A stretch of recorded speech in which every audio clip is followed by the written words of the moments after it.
সাবেক রেলমন্ত্রী মুজিবুল হকের বিছানা জুড়ে টাকার বান্ডিল। ঠিক এমনই একটি ছবি ভাইরাল হয়েছে সামাজিক যোগাযোগ মাধ্যমে।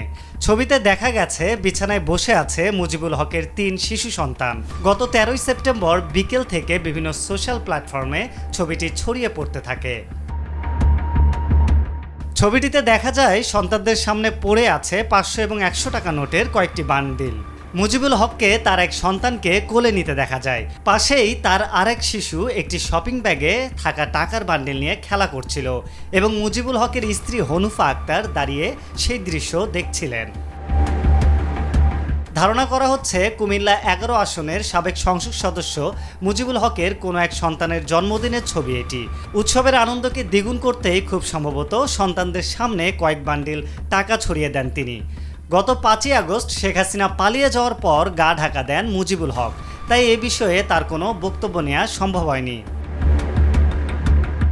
উল্লেখ্য, ৬৭ বছর বয়সে মুজিবুল হক দীর্ঘ কুমার জীবনের ইতি টেনে ২০১৪ সালের ৩১ অক্টোবর হনুফা আক্তার রিক্তাকে বিয়ে করেন। ২০১৬ সালের মে মাসে ৬৯ বছর বয়সে প্রথম কন্যা সন্তানের বাবা হন সাবেক এই মন্ত্রী। ২০১৮ সালের মে মাসে তার যমজ সন্তানের জন্ম হয়। আরিফ হক, মাই টিভি।